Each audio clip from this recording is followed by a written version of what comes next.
Welcome to the bird media. నేను మీ పవన్ కృష్ణమూర్తి. వైఎస్ఆర్సీపీ మాజీ నేత, మాజీ రాజ్యసభ సభ్యుడు వేణుబాక విజయసాయిరెడ్డి రాజకీయాలకి రాజీనామా ప్రకటించేసి వ్యవసాయం చేసుకుంటున్నాను అన్నారు. అలాగే ఆంధ్రప్రదేశ్ లిక్కర్ స్కామ్లో విజిల్ బ్లోయర్ కింద, నాకు అందులో ఎటువంటి వాటాలు లేవు కానీ నేను విజిల్ బ్లోయర్ని మాత్రమే, రాజ్ కేసిరెడ్డి ఇంకా మిగతా వాళ్ళు ఎవరైతే ఉన్నారో వాళ్లే ప్రధాన పాత్రధారులు, సూత్రధారులు అంటూ విజిల్ బ్లోయర్ కింద మారిపోయారు.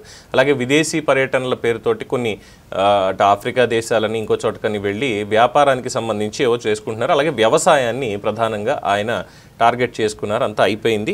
ఎవరితోటి టచ్లో లేరు, ఏ పార్టీతో టచ్లో లేరు అనేది చాలామంది చెప్తున్నటువంటి అంశం. కానీ గతంలో చేసినటువంటి వ్యవహారాలు ఏవైతే ఉన్నాయో ఆ వ్యవహారాల తాలూకు వివాదాలు మాత్రం, నాకు ఈ రాజకీయాలు వద్దు ముర్రో, నన్ను టార్గెట్ చెయ్యొద్దు అని చెప్పి బయటికి వెళ్ళిపోయినా ఆ వివాదాలు మాత్రం వదలట్లేదు. కర్మ అంటారు చూసారా, ఆ కర్మఫలం అనేది అనుభవించి తీరాల్సిందే. సో ఆయనకే కాదు, ఆయన అడ్డం పెట్టుకొని వారి కుమార్తె కావచ్చు, మిగతా వాళ్ళు చేసినటువంటివి ఏవైతే ఉన్నాయో వాటి మీద కూడా షాకుల మీద షాకులు తగులుతున్నాయి. ముఖ్యంగా విశాఖపట్నానికి నేనే కింగ్ అనేటువంటి విధంగా గతంలో ఆయన వ్యవహరించినటువంటి తీరు, ఆ తర్వాత వారి కుటుంబ సభ్యులు ఏ విధంగా అక్కడ కబ్జాల పర్వానికి పాల్పడ్డారు, ఆస్తుల కబ్జాకి, అలాగే మిగతా వ్యాపారాలకి, దందాలకి, సెటిల్మెంట్లకి, వీటన్నిటికీ కూడా గతంలో చాలాసార్లు మాట్లాడుకోవడం జరిగింది. సో అన్నింటికీ కూడా ఫలితం అనేది రిటర్న్లో రావడం జరుగుతోంది. తాజాగా విజయసాయిరెడ్డి గారికి, వారి కుమార్తెకి కూడా హైకోర్టు పెద్ద షాకే ఇచ్చింది. మొన్నటికి మొన్న ఇచ్చారు, ఏదైతే వాల్ అక్కడ కట్టారో సిఆర్జెడ్ నిబంధనల్ని అతిక్రమించి వారి కంపెనీకి సంబంధించినటువంటి చోట కాంక్రీట్ గోడ ఏదైతే సముద్రానికి అతి సమీపంలో నిర్మించారో దాన్ని కూలగొట్టాలి అని చెప్పి స్పష్టం చేశారు. అలాగే ఫైన్ కూడా కట్టాలన్నారు. ఇది మాత్రమే కాకుండా ఇప్పుడు సరికొత్తగా 48.21 లక్షల్ని జీవీఎంసీ వాళ్ళ వద్ద జమ చెయ్యాలి. అంటే విజయసాయిరెడ్డి గారు వాళ్ళ కుటుంబ సభ్యులకు సంబంధించి 48 లక్షలు అంటే పెద్దంత అమౌంట్ ఏం కాదు. మనలాంటి వాళ్ళకంటే ఒకసారి కాదు 10 సార్లు అనుకునేటువంటి అమౌంట్ మనకి, కానీ వాళ్ళకైతే డెఫినెట్గా కాదు. కాబట్టి అందులో పెద్ద ఏముంది ఆశ్చర్యం, 48 లక్షలు కదా కట్టమన్నారంటే ఎస్, అది చిన్నపాటి ఆ గోడ కూల్చినటువంటి దానికైన ఖర్చు, ఏదైతే అక్రమంగా నిర్మించారో ఆ గోడ కూల్చడానికి అయినటువంటి ఖర్చుని జీవీఎంసీ వాళ్ళకి కట్టాలి అని చెప్పి విజయసాయిరెడ్డి కుమార్తె నేహారెడ్డిని హైకోర్టు ఆదేశించింది. ఎవరిని వదలం, అందులో డౌట్ అయితే లేదు. అలాగే సంబంధిత కంపెనీకి ఈ కాంక్రీట్ నిర్మాణం కారణంగా ప్రకృతికి నష్టం జరిగింది అని చెప్పి 17.46 కోట్ల నష్టపరిహారం రాబట్టాలి అని చెప్పి కేంద్ర అటవీ పర్యావరణ మంత్రిత్వ శాఖ నేతృత్వంలో కమిటీ ఇచ్చినటువంటి నివేదిక మీద సైతం స్పందన తెలియచేయాలి అని చెప్పి అవ్యాన్ రియల్టర్స్ ఎల్ఎల్పికి స్పష్టం చేసింది.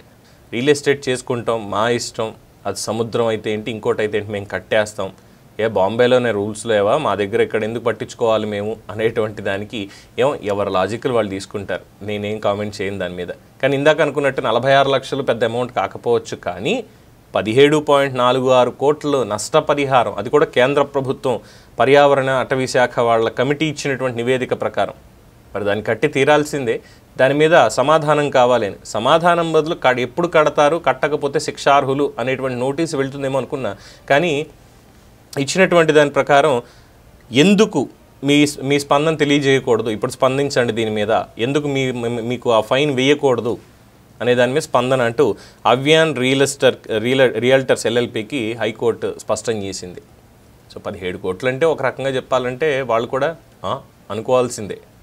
బట్ అక్కడ కూడా మనలాంటి వాళ్ళు ఇంకా 15 సార్లు అనుకుంటాం, వాళ్ళకి అవసరం లేదు అనేది చెప్పదగినటువంటి విషయం.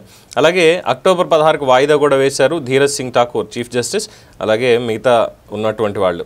ఇంట్లో జనసేన కార్పొరేటర్ పీతల మూర్తి యాదవ్ వేసినటువంటి పిటిషన్ మీదే ఇదంతా జరిగింది. మొత్తానికి అక్కడ కార్పొరేటర్గా జనసేన నేత మూర్తి యాదవ్ గారు అయితే చాలా చక్కటి పనులే చేస్తున్నారు. మొత్తం ఎవరైతే ఈ కబ్జాలు చేసుకుంటూ వస్తున్నారో, అధికారంలో లేకపోయినా ఆ రోజు నుంచి పోరాడుతూనే వస్తున్నారు, వాటికి ఇప్పుడు కోర్టుల్లో పరిష్కారాలు అనేవి ఒక్కొక్కటిగా బయటకు వస్తున్నాయి. సో పాపం విజయసాయిరెడ్డి గారు ఇప్పుడు ఎవరి దగ్గరికి వెళ్తారు? కేంద్రంలో ఆయనకు ఉన్నటువంటి పలుకుబడి, ఎస్ డెఫినెట్గా జగన్మోహన్ రెడ్డి గారి కంటే కూడా విజయసాయిరెడ్డి గారికే ఎక్కువగా పలుకుబడి అక్కడ ఉంది అనేది గత 5 ఏళ్లలో కూడా మనం చూసాం. అండ్ ఇప్పుడున్నటువంటి పరిస్థితుల్లో మరి ఎవరుంటారు, ఎవరు మాట్లాడతారు, మరి ఏమన్నా ఆ ఫైన్ నుంచి పర్యావరణ అనుమతులు వీటికి సంబంధించి ఉల్లంఘనలు ఉన్నాయో ఆ 17 కోట్ల ఫైన్ నుంచి బయటపడేటువంటి అవకాశాలు ఉంటాయా విజయసాయిరెడ్డి గారి కుమార్తె కంపెనీకి, ఆర్ కట్టి తీరాల్సిందేనంటే ఎస్, ప్రజాభిప్రాయం అయితే కట్టి తీరాల్సిందే. మేమేదో మామూలుగా గోడ కట్టుకుంటూ రోడ్డు మీద 1 సెంటీమీటరు అలా కలిసింది అంటేనే దానికి వచ్చి గోడను కూలగొడుతున్నటువంటి మున్సిపల్ అధికారులు వీళ్ళందరినీ మనం చూస్తున్నాము. ప్రభుత్వం ఫైన్లు కూడా వేస్తోంది. అలాంటిది ఇన్ని కోట్ల రూపాయల అవినీతి చేసి ఈ కేసుల్లో ఉన్నటువంటి వ్యక్తులు, కబ్జాలు చేస్తున్నటువంటి వ్యక్తులు, అధికారాన్ని అడ్డం పెట్టుకున్న వ్యక్తులు వీళ్ళు ఏమైనా అతీతమా, వీళ్ళు ఎందుకు కట్టకూడదు, కట్టి తీరాల్సిందే అనేది ప్రజల అభిప్రాయం. చూద్దాం మరి ఏం జరుగుతుంది అనేది. దీని మీద మీ అభిప్రాయాన్ని కామెంట్స్ రూపంలో తెలియచేయండి. చూస్తూనే ఉండండి ది బర్డ్ మీడియా. ఈ వీడియో కనుక మీకు నచ్చినట్టయితే లైక్ చేయండి, షేర్ చేయండి, సబ్స్క్రైబ్ చేయండి. అలాగే పక్కనే ఉన్న బెల్ ఐకాన్ని క్లిక్ చేయండి.